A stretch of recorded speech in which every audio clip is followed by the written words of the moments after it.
The alien girl followed the man all the way home. What happened next was breathtaking. The city never truly slept, but it learned how to pretend. Lights dimmed instead of going dark, traffic slowed instead of stopping, and people moved with the tired rhythm of a world that had been rebuilt too many times to rest properly. On the colony planet Aster Hollow, humans lived beneath a sky that was not their own, yet they had made it familiar through stubborn effort and quiet endurance. Elias Ward walked home through one of the lower transit districts, his boots clicking softly against the metal pavement. He was an average man by every visible measure, not tall, not especially strong. His jacket was worn at the elbows, his work badge slightly scratched from years of use. He repaired environmental sensors for a living, the kind of job no one noticed unless something went wrong. Elias preferred it that way. As he passed beneath a flickering street lamp, he felt it again. That strange pressure at the back of his neck, the sense of being watched. He slowed his steps but did not stop. The feeling had followed him for 3 blocks now, growing stronger with each turn. In Aster Hollow, being followed usually meant trouble. Pickpockets were rare, but corporate spies and off-world agents were not. Elias told himself he was imagining it. Long shifts did that to people. Then he heard footsteps. They were light, uneven, and just slightly out of sync with his own. He stopped. The footsteps stopped too. Elias turned slowly. Standing a few meters behind him was a girl. She was small, perhaps the size of a human teenager, but nothing else about her fit. Her skin shimmered faintly, not glowing, but reflecting light in a way that made it hard to focus on her. Her eyes were too large, dark like polished stone, and her hair fell in pale strands that seemed to move even without wind. She wore simple clothing, but it was not human-made. The fabric shifted colors when she breathed. For a moment, neither of them moved. Elias felt his mouth go dry. Aliens existed, of course, everyone knew that. But on Aster Hollow, off-world species were restricted to upper districts, diplomatic zones, or research facilities. They did not walk alone through human streets at night, especially not ones that looked like her. "You're lost," Elias said carefully. The girl tilted her head, studying his face with intense focus. When she spoke, her voice was soft and uncertain, as if each word had been tested before release. "No," she said, "I am hiding." That was worse. Elias glanced around. The street was empty except for distant traffic far above them. "You shouldn't be here," he said. "If someone sees you—" "They are already looking," the girl said. Her eyes flicked past him toward the dark end of the street. Elias followed her gaze and saw nothing, but the air felt heavier there, like a storm waiting to form. "Why me?" he asked quietly. She hesitated, then stepped closer. Up close, Elias noticed faint patterns moving beneath her skin, like ripples on water. He felt no threat from her, only fear, not his own, hers. "You looked kind," she said slowly, "and tired. They do not choose tired ones. You would not chase me." Elias let out a breath he hadn't realized he was holding. "That's not a good reason." "It was the best one," she replied. A sharp hum cut through the air. Both of them froze. The sound grew louder, mechanical, and precise. Elias recognized it instantly. Security drones, planetary authority grade, not local patrols. The girl stepped closer again, her hand hovering near his sleeve but not touching. "May I stay with you?" she asked. "Just until they pass." Every rule Elias had ever learned screamed no. Harboring an undocumented alien was a serious offense. It could cost him his job, his housing, even his freedom. He should step away. He should call it in. Instead, he nodded. "Stay close," he said. They walked. The drone passed overhead, scanning the street with pale blue light. Elias forced himself to breathe normally, to walk like nothing was wrong. The girl matched his pace perfectly, her presence oddly warm beside him. When the light swept over them, Elias braced for alarms. Nothing happened. The drone moved on. Only when it disappeared did Elias realize his hands were shaking. "You can hide from scanners," he said. The girl gave a small nod. "Not always, only when I am calm. That seems useful." "It is dangerous," she replied. "That is why they keep us afraid." Us. Elias led her through narrow side streets and maintenance corridors until they reached his residential block. The building was old, stacked with small apartments designed for workers who spent more time on shift than at home. No guards. No cameras in the hallways that still worked. Inside his apartment, Elias sealed the door and leaned against it, heart pounding. The girl stood in the center of the room, looking around with open wonder. She touched the wall, the table, the small window that showed a slice of artificial sky. Everything fascinated her. "This is where you live," she said. "Yes," Elias replied. "You shouldn't stay long." "I know," she said, "but I followed you all the way here." He looked at her. "You didn't have to," she met his eyes. "I did." Elias offered her water. She studied the glass before taking it, as if learning its purpose through observation. When she drank, her skin shimmered brighter for a moment, then settled. "What's your name?" Elias asked. "Sale," she said. "It means listener." "Elias," he replied. Sale repeated his name carefully, as if storing it somewhere important. After a moment, she said, "They call my people something else." "Who does?" "The ones who own the stars," she replied. That sent a chill through him. Sale moved toward the window, looking out at the city lights.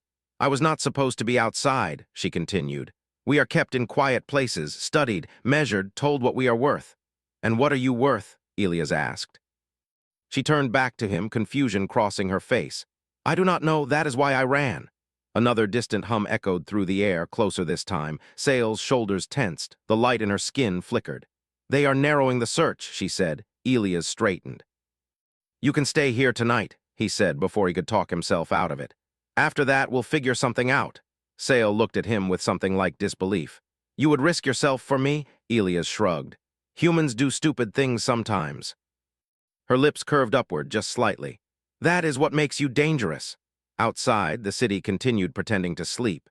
Inside a small apartment, a simple human choice had already begun to change something much larger. And neither of them knew just how far that change would reach. Morning arrived quietly, as if the city itself was unsure whether it was allowed to make noise. Soft artificial light filtered through the window, shifting from night blue to pale gold. Elias woke on the couch with a stiff neck and a heavy feeling in his chest. For a brief moment, he forgot everything. Then he saw her. Sale sat on the floor near the window, knees pulled close, watching the sky with deep focus. The light touched her skin and broke into faint colors like sunlight through thin glass. She had not moved all night. "You didn't sleep," Elias said, sitting up. "I did not need to," she replied. "I was listening." "To what?" "To the city. It speaks differently than the places I knew." Elias rubbed his face. "That's one way to put it." He stood and went to the small kitchen unit. The apartment smelled like old metal and recycled air. He prepared simple food, unsure what Sale could eat. He placed fruit and nutrient bread on the table. She studied the food closely before taking a small bite. Her expression softened. "This is made for comfort," she said, "not efficiency." "Humans like comfort," Elias replied, "even when we pretend we don't." For a short while there was peace, too much peace. Elias checked his wall display. 3 public alerts had been issued overnight: unauthorized off-world presence, possible threat level unknown, report suspicious behavior. His stomach tightened. "They're searching hard," he said. Sale nodded. "They will not stop." Elias looked at her. "You said they studied you. Who are they exactly?" She hesitated, then spoke slowly. "Many species, united under law, they call themselves caretakers of balance." "That sounds friendly," Elias said. "It is not," Sale replied. "Balance to them means control." Before Elias could respond, a sharp knock echoed through the apartment. Both of them froze. Another knock followed. Firm, official. "Planetary authority," a voice called. "Routine check." Elias felt his heart slam against his ribs. Sale stood instantly, panic flashing across her features. The light beneath her skin flickered wildly. "Stay calm," Elias whispered. "Please." He moved toward the door, forcing his legs to work. Through the small viewer, he saw 2 officers in gray armor. Behind them hovered a compact drone, its sensor eye glowing faint blue. Elias opened the door partway. "Good morning," one officer said, tone flat. "We're conducting scans of this level. May we come in?" Elias swallowed. "Is there a problem?" "Just routine," the officer replied. "You were logged passing through a monitored sector last night." Elias stepped aside. "Sure." The officers entered. The drone floated past Elias and began sweeping the room. Sale stood near the window, perfectly still. The drone's light passed over her. Nothing happened. Elias nearly collapsed with relief. The officers glanced around, unimpressed. One of them looked at Sale briefly, then away. "Who's she?" "My cousin," Elias said without thinking. "Came in late. She's shy." Sale lowered her eyes, copying human behavior she had observed. The officer shrugged. "All clear." They left. The door closed. Elias leaned against it, breath shaking. Sale turned to him slowly. "You lied for me," she said. "Yeah," he replied. I guess I did. Her eyes shone with something new. They never do that. Elias laughed weakly. Welcome to humanity. After the officers left, Elias knew things had changed. His apartment was no longer safe. If the authority returned with stronger scanners, Sale would be found. We need to move you, he said, somewhere off-grid. Human-controlled space? Sale asked. He nodded. There are transport routes, old ones, cargo ships that don't ask questions. She looked uncertain. Why would they help me? They won't know it's you, Elias replied. They'll just know it's a favor. They left the apartment an hour later, blending into the morning crowd. Sale walked close to Elias, copying his movements. When people brushed past her, they felt nothing strange. Her ability bent perception gently, like water flowing around stone. As they moved through the city, Sale spoke in quiet bursts. My people are called echo minds, she said. We reflect what we are given. Fear makes us unstable. Trust makes us more. More what? Elias asked. She paused. Alive. They reached the lower docks by midday. The air smelled of fuel and salt. Massive cargo vessels rested like sleeping beasts. Elias led Sale toward an old freighter with faded markings. A woman stood near the ramp, arms crossed. Captain Myra Cole. She owed Elias a favor from years ago. Myra raised an eyebrow. You look nervous. I need passage, Elias said. For her. Myra studied Sale, her eyes sharp. She's not registered. No, Elias admitted, but she's not dangerous. Myra sighed. You're asking a lot. Before Elias could respond, the air shifted. A deep vibration rolled through the docks. Sirens began to wail. Sale gasped, clutching her head. They found us. From above, sleek alien craft descended, silent and precise. Not planetary authority, something else, something older. Myra cursed. That's not local enforcement. Figures emerged from the craft, tall and armored, faces hidden behind smooth masks. Sale trembled. The light around her flared violently. Elias stepped in front of her without thinking. The lead figure spoke, voice echoing unnaturally. Echo Mind, you are property of the conquered. She's not property, Elias shouted. The figure turned its gaze on him. Human interference is noted. Sale's fear surged and the air around them distorted. Cargo crates rattled. Lights flickered. Elias felt it then, not fear. Resolve, he placed a hand on Sale's shoulder.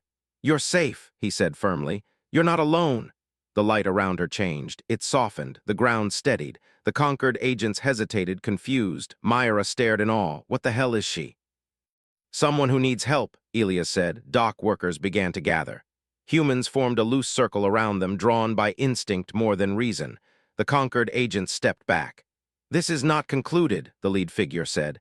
Then conclude it somewhere else, Myra snapped. The alien craft lifted and vanished into the sky. Silence fell. Sale looked at Elias, tears shimmering in her eyes like starlight. You changed me, she whispered. Elias shook his head. No, you just needed someone to stand with you. Myra exhaled slowly. Get on the ship. Both of you, before someone changes their mind. As the ramp closed and the freighter lifted off, Sale watched the city fade beneath them. For the first time since she had fled, she felt something new growing inside her. Hope. And far away among the stars, others felt it too. The freighter moved through space with a low, steady hum, like a deep breath that never ended. Its engines were old but reliable, patched together with human stubbornness and years of experience. Elias sat strapped into a narrow seat near the cargo bay, watching small lights blink across the control panels. Sale sat beside him, quiet, her hands folded, eyes fixed on the distant stars beyond the viewport. She had never seen space like this before. Not contained behind glass walls or filtered through observation chambers, but open and endless. It made her feel small and free at the same time. Captain Myra Cole guided the ship through a long arc away from the colony. She did not ask many questions, but her mind worked fast. She had seen enough in her years flying cargo to know when something was wrong and when something was important. We'll stay off the main lanes, Myra said. Human space, but the quiet parts, less law, less attention. That's good, Elias replied. Sale tilted her head. Why do humans accept places with less law? Myra smiled faintly. Because too much law usually means someone else making decisions for you. Sale considered that in silence. As the hours passed, Sale began to relax. The light beneath her skin steadied into a calm, soft glow. Elias noticed it without saying anything. Every time she felt safer, the air around her felt clearer, lighter, like tension leaving a room. In the cargo bay, they set up a small resting area. Myra brought extra blankets and nutrient packs. Sale studied everything, learning by watching, copying small habits. The way Elias drank water slowly, the way Myra tapped the console when thinking. "You observe a lot," Elias said gently. "I must," Sale replied. "My people survive by listening first." "To what?" "To intention," she said. "Most species hide it. Humans leak it everywhere." Elias laughed quietly. "That sounds about right." Later, while Myra handled navigation, Elias and Sale sat together near the viewport. Stars drifted by like distant sparks.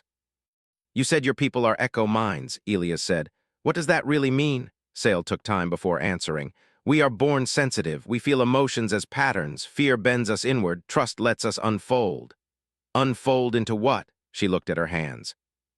"Into what we could be." Elias waited. "When an echo mind is raised in fear," she continued, "our abilities break reality in unstable ways. That is why the conquered fears us. They believe control prevents disaster." "But they cause it," Elias said. "Yes," Sale replied. "They never understood that what shapes us is not rules but care." As if responding to her words, the ship shuddered slightly. Myra's voice came over the intercom. "We've got a problem." Elias stood quickly. "What kind?" "Long-range sensors just picked up a tracking signal," Myra said. "Not from us, from you." Sale's glow dimmed. "They marked me," she said softly, "before I escaped." Myra cursed under her breath. "Conquered tech, subspace thread, hard to cut." "Can we outrun it?" Elias asked. Myra shook her head. "Not for long." Silence settled in the cargo bay. Sale wrapped her arms around herself. "They will keep coming," she said. "They always do." Elias felt a familiar tightening in his chest. That feeling of systems pressing down, of something unfair being treated as normal. "No," he said, "not always." He turned to Myra. "Where are we heading?" Myra hesitated. "There's a human station ahead, old Alliance outpost, mostly research and refugees. They don't answer to the conquered." "That's where we go," Elias said. "And if the conquered follows?" Myra asked. "Then we don't face them alone." Sale looked at Elias, confused. "Why would others help me?" "Because you're not the problem," he said. "And humans are bad at ignoring problems." The station came into view hours later, a wide ring of metal and light floating in the dark. Human ships moved around it freely. No alien markings, no conquered flags. As they approached, the tracking signal spiked. "They're close," Myra warned. Sale's breathing quickened. The glow around her flickered. Elias took her hand. "Stay with me," he said. "Just focus on now." She closed her eyes. Two conquered vessels dropped out of subspace near the station, sleek, silent, threatening. Station defense systems powered up instantly. A voice echoed across open channels. "Unknown vessels, you are entering human-controlled space. State your intent." The conquered reply came cold and formal. "We are reclaiming escaped property." The station's response was immediate. "Humans don't recognize sentient property." Elias felt something shift, not in space, but in himself. The conquered ships moved closer. Sale cried out softly. The air in the cargo bay rippled like heat rising from stone. Elias squeezed her hand. "You're safe," he repeated. "They can't take you." "I don't want to hurt anyone," Sale whispered. "You won't," he said. "Just feel what's around you." She opened her eyes. Through the ship's system, Sale felt it. Human emotions pouring in from the station. Concern, defiance, resolve, not fear, not hatred. Something steadier. Her glow brightened, no longer wild, but focused. Outside, conquered weapons charged. Station defense cannons powered up. Before either side fired, something changed. Space itself seemed to bend. Not violently, gently. The conquered targeting systems failed all at once. Sensors showed impossible readings. Distances folded inward. Signals echoed back on themselves. Sale gasped. "I'm not doing this," she said. Elias realized the truth. "You're not alone," he said. "You're reflecting us." The conquered ships drifted, powerless, caught in a field shaped not by anger but by refusal. Refusal to let this continue. Human ships formed a protective ring around the freighter. The station broadcast a message across all channels. "Withdraw. You are not welcome here." For the first time, the conquered hesitated. They retreated. As the last ship vanished, Sale collapsed into Elias' arms, exhausted but unharmed. The glow faded to a soft warmth. The freighter docked. Inside the station, humans gathered quietly, watching as Sale stepped onto human metal for the first time. No chains, no scanners pointed at her, just curious faces and cautious respect. A woman from station command approached Elias. "Who is she?" Someone who needs a home, Elias replied. She nodded. Then we'll start there. Sale looked around, overwhelmed. This place feels open, she said. That's because it is, Elias replied. As they walked deeper into the station, news spread quickly. Not just of an escaped echo mind, but of what had happened near the station. Of conquered ships turned away without a shot fired. Across human space, ears perked up. Something had changed. And Sale, walking beside a simple human technician, felt for the first time that her future was not something to be decided by others. It was something she could build. The station slowly settled back into its normal rhythm, but something invisible had changed. People spoke in quieter tones. Security patrols moved with more purpose.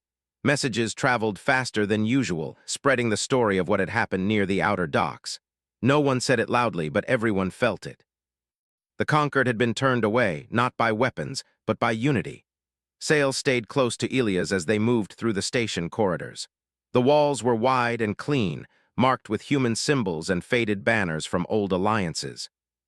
Humans of many types passed by: engineers, pilots, families, traders, but none stared for too long. They noticed Sale, of course, but they looked at her with curiosity, not fear. That alone made her chest feel lighter. "She's different," whispered one woman to another as they passed. "Yes," came the reply, "but not dangerous."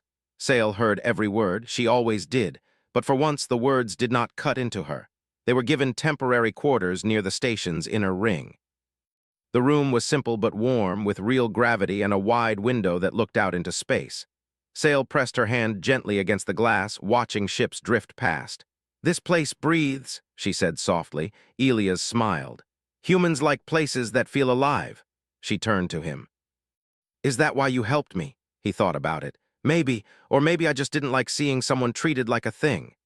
Sale absorbed that, her glow pulsing gently. Over the next few days, Sale learned more about humans than she ever had from observation alone. She watched how they argued loudly and forgave quickly, how they complained about rules while still following the ones that mattered, how they helped strangers without expecting thanks. The more she observed, the steadier her abilities became. Station scientists noticed it first. Sensors showed strange but stable energy patterns around her. Not spikes, not distortions, harmony. "She's not a threat," one researcher said during a closed meeting. "She's a mirror." "A mirror can still be dangerous," another replied. "Only if you don't like what you see," came the answer. Elias was called in more than once to explain how he had met her. He told the truth every time. He did not exaggerate. He did not hide his fear or his mistakes. Humans respected that.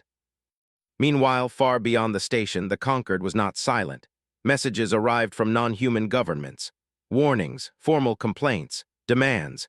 The conquered claimed Sale was unstable, that echo mines were too dangerous to exist without supervision.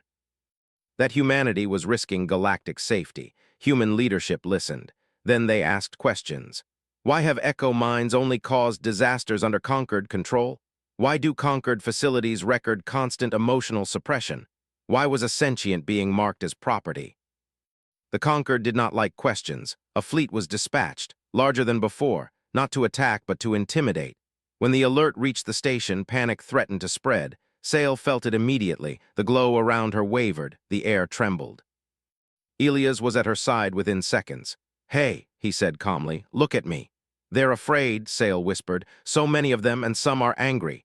"That's normal," Elias replied. "Fear doesn't mean surrender. But if I reflect it, you won't," he said firmly. "You're not alone anymore." Station command called an emergency assembly. Humans filled the central hall, standing shoulder to shoulder. No weapons were raised, no shields activated, just presence. Sale stood beside Elias at the front. A commander spoke. "The conquered fleet will arrive in 6 hours. They want us to give her up." A murmur ran through the crowd. "And what are we going to do?" someone shouted. The commander took a breath. "We're going to say no." The room went quiet, not angry, not loud, steady. Sale felt it like a wave. She gasped, knees weakening as something inside her unlocked. Not power, but clarity. For the first time, she understood her people's gift fully. Echo mines did not create force. They gave shape to choice. The conquered fleet arrived in perfect formation, dark and silent against the stars. They broadcast a single message, cold and precise. "Transfer the echo mind. This is your final notice." The station replied on open channels. "She stays." "You are risking war," the conquered warned. The station commander answered calmly, "No, we're refusing injustice." The conquered ships moved closer. Sail stepped forward. "Let me speak," she said. Elias hesitated. "Are you sure?" She nodded. "I have listened long enough." Her voice carried through the station systems and into open space. It was soft, but it did not tremble. "I am Sail," she said. "I am not broken, I am not dangerous, I am shaped by how I am treated."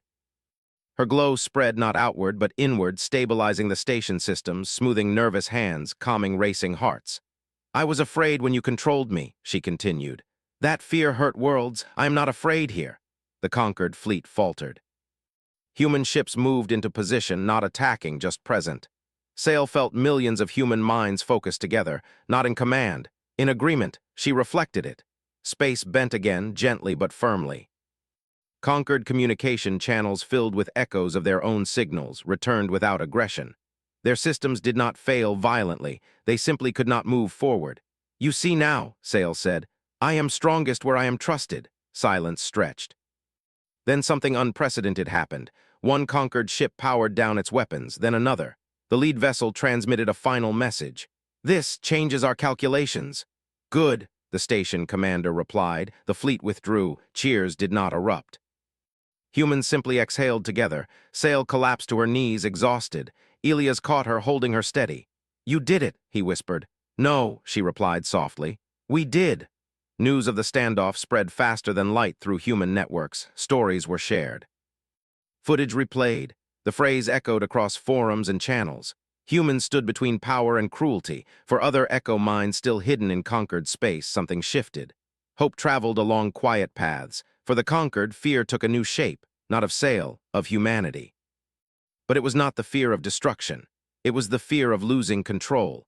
As Sail rested in the quiet afterward, watching humans laugh, argue, and carry on as they always had, she realized something breathtaking. Her people had been wrong. The most dangerous thing in the galaxy was not power. It was compassion that refused to step aside. And humanity had it in abundance. The days after the conquered fleet withdrew felt unreal, like the quiet after a storm that no one expected to survive. The station did not celebrate loudly. Humans rarely did after moments that mattered too much. Instead, life continued, but with a new weight and a new confidence beneath every movement. Sail recovered slowly. Her body was not injured, but her mind had carried the emotions of thousands at once. Elias stayed near her room, sleeping in a chair more often than not. He did not complain. Every time Sail woke and saw him there, something warm settled inside her. "You don't have to stay," she said one evening. "I know," Elias replied. "I want to." She nodded, accepting it without question. That, too, was a human thing she had learned. When humans decided something mattered, they did not need reasons repeated. Word of Sail spread far beyond the station. Messages arrived from human worlds, colonies, and independent groups. Some asked questions, some offered help, some simply said thank you. But the most important messages came quietly. Other echo minds began to reach out. They did not use words at first. They sent feelings, cautious curiosity, fragile hope. Sail felt them like distant lights flickering in a vast dark. "They are listening," she told Elias. "Good," he said. "That means they're not alone anymore." Human leaders called a formal assembly weeks later. Representatives appeared as holograms, filling the central chamber with faces from many worlds. Soldiers, scientists, diplomats, workers, not all agreed. Humans never did, but they all listened. Sail stood at the center, Elias beside her. She was no longer hiding. The light beneath her skin was calm and steady, like a heartbeat. A council member spoke. "The conquered claims echo minds are too dangerous to exist freely." Sail answered before anyone else could. "Danger does not come from what we are, it comes from how we are treated." Murmurs rippled through the chamber. Another voice asked, "What happens if more of your people come here?" Sail paused. Then she smiled, small and genuine. "Then you will have neighbors." That earned quiet laughter. Elias spoke next, surprising himself. "Humans didn't protect Sail because she's powerful. We protected her because it was right. If that scares the conquered, that's their problem." The vote that followed was not unanimous. It never needed to be. Human space was formally declared open sanctuary to echo minds and any sentient species fleeing exploitation. The message was clear, simple, and broadcast openly. No sentient being is property. The conquered responded with outrage. Threats were made. trade sanctions discussed. But something had changed. Other species, ones long silent under conquered rule, began to question old laws. Small acts of resistance spread. Echo mines disappeared from conquered facilities. Some were never found again. Others arrived quietly in human space. Sail felt each one like a gentle echo joining a growing harmony. She helped them learn what she had learned. That fear did not have to define them. That trust was not a weakness. Humans helped in their own clumsy, sincere ways. They built schools, not labs, homes, not cells. They argued about funding and logistics, but they never argued about whether it should be done. Elias returned to his old work for a time, repairing sensors on the station, but people began to recognize him, not as a hero. Humans disliked that word. They saw him as someone who had stood still when it would have been easier to step away. Sail stayed close, learning, teaching, growing. One day she asked Elias a question that had been forming for a long time. "Why are humans like this?" she asked. "You are not the strongest. You are not the oldest, yet the galaxy bends around you." Elias thought about it. "We break a lot," he admitted. "We mess up, but when we see something wrong, really wrong, we don't like being told it's normal." Sail considered that deeply. The conquered made one final attempt months later, not with fleets but with words. They sent a delegation asking for talks. Their tone was careful now. Sail attended the meeting, surrounded by humans. The conquered speaker studied her with something like uncertainty. "You have disrupted galactic balance," the speaker said. Sail met their gaze. "Balance that requires suffering is already broken." Silence followed. In the end, the conquered did not apologize. They were not capable of that, but they agreed to new terms. Echo mines would no longer be confined. Oversight would be shared. Observation would be voluntary. It was not perfect. Humans accepted that. Progress to them had always been a series of imperfect steps taken anyway. As the years passed, Sail changed. Not into something else, but into herself. Her abilities grew clearer, stronger, yet never unstable. She became a bridge, not a weapon. Other echo minds followed her example, thriving among humans, reflecting creativity, care, and stubborn hope. The galaxy watched. Some feared humanity more than ever. Others began to understand them. On a quiet day, Elias and Sail stood at the same viewport where she had once stared in wonder. Ships passed by, human and alien together. "I followed you home because I was afraid," Sail said softly. Elias smiled. "And now? Now I stay because I choose to," she replied. That choice echoed farther than any weapon ever could. Across the stars, a new truth settled into the minds of countless civilizations. Humanity was not dangerous because it was strong. Humanity was dangerous because it cared. And once it chose to stand beside someone, the galaxy itself had to make room.